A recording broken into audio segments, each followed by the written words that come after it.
Good old smooth red wine. Ah, Launson, there you are. Earl Aurelie de Cavil swept into the counting-house, bringing her usual frenetic energy. Her pages hurried to keep up. Launson put down his pen, stood up, and bowed his head in respectful acknowledgment. Sir Commian and Sir Elaine have returned from Broceliande, and they brought with them some of those wisdom pilgrims. Oh, and a couple of Orzels as well. I think we should throw a suitably extravagant feast and show our appreciation and so on. Do we know how many guests, milady? Asked Launson mildly. I'm not sure. Not too many, I don't think. Maybe half a dozen knights, and maybe the same again in pilgrims. Mostly troubadours and a couple of highborn and Varushkins, I think Commian said. Launson nodded thoughtfully, absorbing this information. Prestigious guests indeed. The Orzels were significantly more influential than the de Cavallis, regular attendants at Anvil summits, and the pilgrims were here in Astolat as representatives of the Wisdom Assembly. It was clear why his mistress would want to impress both groups. But a dozen guests. He mentally mapped out the preparations he'd need to make over the coming week. Did you have anything particular in mind, my lady? Oh, nothing too extravagant, said the Earl breezily. A hunt in the morning, a little tourney of course in the afternoon, maybe a small 9-course banquet themed around the virtues in the evening. Ah, and a large breakfast before they set off, of course. Of course, my lady, said the seneschal calmly.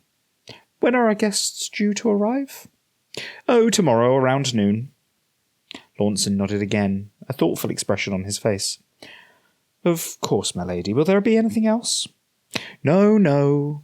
She was already turning to leave, then remembered something. Oh, wait, yes. I thought it might be amusing to get those geysers to tell some forlorn tales and make up some funny songs. You know the ones I mean. I do indeed, my lady, said Launson evenly. He casually rested one hand on the back of his chair. The Earl, of course, did not notice how white his knuckles were. I shall attend to it immediately. Excellent, the Earl swept out. As soon as he was sure she was gone, Launson practically collapsed over his desk. Paragons and exemplars of virtue preserve us, he gasped, eyes wide.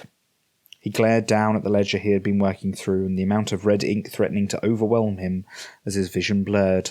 He took a deep, shuddering breath, stood up straight, and composed himself. The only sign of panic raging in his breast was a certain paleness around his nostrils.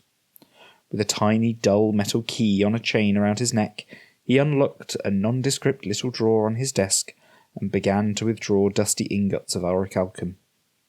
More than 2/3 of the bars set aside by his predecessor against a rainy day had already been spent, and at the back of his mind was a vague worry that he had no easy means to replace any of them. He pushed the thoughts of his legacy aside, locked the door, pulled on his long coat, and walked calmly down to the kitchen. He stood at the top of the stairs for a moment, scanning the room. Most of the staff were here, either preparing for the evening meal or lounging around, making a nuisance of themselves. Right! He bellowed at the top of his lungs, bringing all activity to a crashing halt. Everyone listen to me right now. The Earl is expecting company, and we have to make sure the manor is ready for it. Peter Batter, I need a table for a tourney and a virtue feast by tomorrow afternoon. Marek Beater, everything needs to be spotless. We need all the guest rooms opened up and aired, and the fireplaces piled high. Gavrin Dogboy, we're holding a hunt tomorrow morning. See to the hounds and the beaters. Logal and Angra, if I see both of you under that table, don't think I don't. Wash your faces and run down to the village and let people know that Launson Steward is offering a shiny crown to the first 6, no, make that 10 people who turn up to the kitchen door to help out over the weekend. Yes, I'm aware it's raining. It has been raining all month, so less of your back chat and get your backsides moving, you wee whippersnappers. And Deanna Strings, I need you to track down that reprobate cousin of yours, rouse her and her cohort out of whatever stinking pigsty they have made their bed in the last night, get them sobered up and washed so they can perform for company. The Earl is depending on us not to let the house down. We need every single hand on the wheel to make sure that doesn't happen. Nobody questioned the seneschal. People exploded into action, a mad clamour filling the kitchen as people raced to begin their preparations. Launson grabbed one of the yeofolk by the arm and pulled them aside. Agravain, my old friend, he said quietly. I need you to take these ingots and get the best price possible for them. No questions asked, obviously. Then I need you to go across to the Valinar estate and talk to the seneschal there. Remind her about that time half the Rondell nobles unexpectedly turned up for a feast. She owes us a favour. I think it's time we called it due. Dawn Economy. During the summer solstice, the eyes of the Prosperity Assembly were directed towards the territory of Astolat in Dawn. For the penultimate time, the Cardinal of Prosperity, Darian Numbers, urged the prosperous to recognise and offer support to the glorious work of the Seneschals of Dawn. That work has already made Astolat wealthy, cementing its status as perhaps the richest and most peaceful territory in the nation. Part of that prosperity has also come from the blood-red roads, great work that spans some of the wealthiest territories in the Empire and allows imperial merchants to come from the four corners of the Empire to purchase Dornish goods, and allows Yo-folk traders in turn visit the prosperous centres of other nations. For the prosperous, the question is how best to further improve the wealth of Astolat, perhaps even the Dornish nation as a whole. Seneschals, Reeves and Yo-folk. The options shown for all the ministries listed on this page assume the title holder is a Yo-folk. Some of these benefits are lost when held by a noble. You must email plot@profouндecisions.co.uk if you hold the title and are a noble, or become one so that we can adjust the options accordingly. There are a couple of terms here used that merit a little definition. A seneschal fills an important role in Dornish society, a trusted Yo-folk who oversees the financial affairs of a Dornish noble house. A reeve is a term for a more specialised role, a Yo-folk who oversees a fair or a market. They often don't support a specific noble house, rather they have a degree of independence to organise trade and merchant affairs, working with other Yo-folk and rarely coming into direct contact with nobles. A fair is a gathering of Dornish folk, and sometimes members of other nations, that come together to trade, socialise and enjoy a variety of entertainments. They are often held at regular intervals, monthly or annually for example, and are marked out by the pageantry and diversions as much as the opportunity to trade. Nobles and Yo-folk alike attend fairs, and the largest, most prestigious draw visitors from across the territory or the nation. A market fair, by contrast, lacks pageantry and focuses more on matters of trade. As such, it is very rare for a noble to attend a market fair. These are gatherings for Yo-folk, and are much more focused on matters of trade. The opportunities to deal with the establishment of fairs and market fairs in Astolat, and the titles they create, are all intended for Yo-folk. Among the Dornish, matters of money and commerce are commonly left to the Yo-folk to oversee. Dealing with money is not a glorious pursuit, and nobles who are overly concerned about it risk losing the respect of their peers. In each case, the benefits provided by these titles are reduced or removed if they are held by a noble character. If you are a noble appointed to one of these titles, or passed a test of mettle after being appointed, you must email plot@profouндecisions.co.uk so we can adjust the options available via the title. This isn't done to punish the players of noble characters, rather it reflects the stratified nature of life in Dawn, and supports the existence of important roles in the setting that are explicitly for people choosing to play the less prestigious, lower status role of Yo-folk characters. Boar's Market. A monthly market fair at Boar's Hollow could be established to attract merchants with surplus boar's resources to sell. The market fair would require 12 wains of weirwood, 24 crowns, and take 3 months to construct. Once complete, it would create the title Reeve of Boar's Hollow, which would be appointed annually by tally of votes. The options available assume the title is held by a Yo-folk. If a noble holds it, the ministry it oversees would provide significantly less materials. Given Dawn's emphasis on the pursuit of glory, it has never had easy access to the valuable materials traded via the Imperial Bourse. Last year, the Yo-folk of Semaholm and Weirwater had put forward proposals to partially address this by building market fairs at Applefell or Laker dedicated to gathering weirwood or mithril. The Dornish National Assembly attempted to raise support for the Applefell Market Fair, but were unfortunately unable to achieve a greater majority. Now, the prosperous people of the Empire turn their attention to Astolat. and they have a new proposal to address this disparity. Rather than focus solely on what can be produced within the borders of Dawn, it should be possible to take advantage of Astolat's position near the centre of the Empire, with the blood-red roads providing easy access to the prosperity of Temeshwar, Varushka, Highguard, and Navarre. They suggest that a monthly market fair is established near Boar's Hollow, where merchants can trade with representatives of the Northern Trade Network, specifically to purchase Boar's resources. The Boar's Hollow Market Fair would be held 4 times a year and create a gathering point for traders from outside Dawn eager to purchase luxury goods, fine cloth, armour and weapons for which the nation is rightly famous. A suitable yeofolk would be chosen by the tally of votes and named Reeve of Boar's Hollow. They would be charged with not only overseeing the market fair, but also securing Bourse materials for the use of noble houses of Dawn. Specifically, they would be responsible for working with the seneschals and retainers of Dawnish noble houses, and working to ensure the prosperity of the nation by helping them to get their hands on weirwood, white granite, mithril, and even ilium.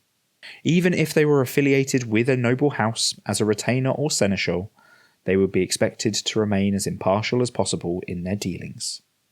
If one market is good, fairs could be established at Old Hart, Brightway, and Weaving. The commission would require 30 wains of weirwood, 60 crowns, and take 3 months. When completed, it would create the title Reeve of the Three Fairs, able to purchase valuable goods and materials from Dawnish traders. Since the completion of the blood-red roads, Astolat has seen a significant increase in prosperity.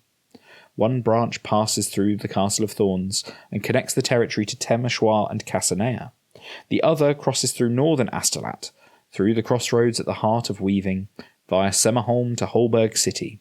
With the old road that connects the Castle of Thorns and Weaving, the new roads allow a steady flow of merchants and traders both into and out of Dawnish heartlands. Businesses and farms alike have benefited from this great work, but sometimes struggle to find things to spend the money on. One of the proposals put forward by the seneschals of Astolat is to take advantage of this increased mercantile activity by establishing permanent fairgrounds across the territory. They've identified 3 locations where the fairs could be established to have the most impact: at Brightway in Grovesyard, at Old Hart in Withy, and at Weaving in Winterbourne. By themselves, each of these fairs could create monthly markets, attracting travelling merchants from the League, Highguard and Navarre, as well as traders, peddlers, guisers and representatives of weaver cabals and the noble houses from across Dawn. Of course, with more travellers and merchants come more problems. Guisers, in particular, have a reputation for causing trouble. Even a prosperous and civilised territory like Astolat might be troubled by bandits. As such, the seneschals propose that a new imperial title, the Reeve of Three Fairs, be created to oversee and look after the new fairs. The Reeve would be responsible for maintaining safety of travellers in Astolat, especially those merchants and traders drawn to the new fairs. Most of the work would fall to knightly orders, but from time to time the Reeve would need to step in to work with those knights to deal with more serious threats than the occasional pickpocket or outlaw. In return, they would be able to purchase valuables from the 3 fairs, enchanted items from Old Hart Fair, herbs and potions from Brightway Fair, and raw materials from Weaving Fair. The Reeve will be appointed annually by the tally of votes. The well-worn path is clear given the combination of economic focus and the need to deal with military unit owners to keep the roads clear and safe. Comparisons to the bailiff of the Grand Market have been made in a few quarters, but most of the Dawnish scoff at the suggestion that a bailiff is anything like a reeve. Reeves, after all, have been doing their jobs in Dawn for longer than there even has been a Marches. Field of Silver Fishes. The Field of Silver Fishes could be built at Larock in Astolat, allowing Dawnish military unit and fleet captains to go on adventures in downtime. These adventures would provide a small amount of summer viz. The field requires 20 wains of mithril, 20 wains of weirwood, 80 crowns, and 3 months to construct, and it must be ceded to Rhiannos. The benefit of the Field of Silver Fishes would be lost if Rhiannos was ever under enmity of the Conclave. The tourney grounds at Larock are some of the most prestigious in Dawn, even if they have perhaps seen better days, of which more later.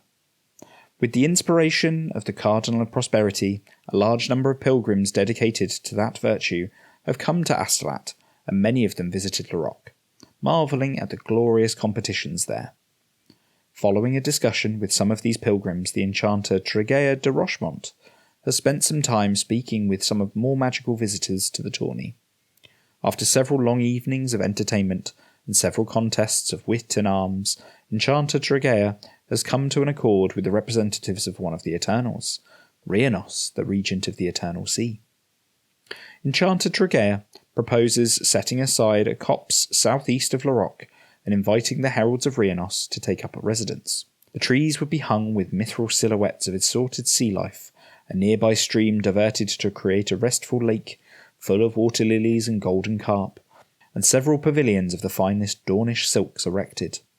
Any Dornish adventurer who spent a single night in the field of silver fishes would receive inspiration for an adventure that would bring them glory and wealth. These visions would not be of earth-shattering significance. For that, Dornish heroes would still need to pursue more appropriate magic, but they would take the one who dreamt them across the Empire and beyond. In addition to whatever other treasure were accrued during the quest, the adventurers would receive rewards of golden apples from the heralds who would oversee the field. If the field of silver fishes were commissioned and ceded to the care of the Eternal Rhianos, then it would allow any Dornish character with a military unit or fleet to take the summer quest action in downtime, found on the appropriate independent action drop-down. This would represent the character going on a dangerous quest or adventure rather than undertaking paid work. Instead of the normal production, a character with a starting military unit or fleet would receive 2 measures of summer viz and valuable goods representing 50 rings. Upgraded or enchanted military units or fleets would receive proportionately more rewards with emphasis on the summer viz. The benefits would continue as long as Rhianos was not placed under enmity by the Imperial Conclave. If the Eternal were subject to enmity, the field would cease to provide any benefits until the Regent of the Eternal Sea were restored to at least neutrality. Renewing the tourney grounds. The opportunity to renew the tourney grounds of Larocque has once again been discussed. 40 wains of weirwood, 80 crowns, and 3 months of work would be needed to refurbish the tourney grounds. As a great work, it would work with the blood-red roads and provide an additional share of 743 rings to every business in Astolat. A grand commencement tourney when the grounds were completed would provide an opportunity to improve military units. A further opportunity would be available to any military unit owner in Dawn for the remainder of the year. And finally, on the subject of the Larocque tourney grounds, in spring 382 YE, the passionate artist and architect, Lady Larille de Rochemont, proposed a refurbishment of the grounds at Astolat. With the assistance of the prosperous, the lady has revised her plans significantly, but is still keen to see the dilapidated fields restored to their earlier splendour. Previously, she suggested specific colour schemes and decorations designed to appeal to the pride of specific houses.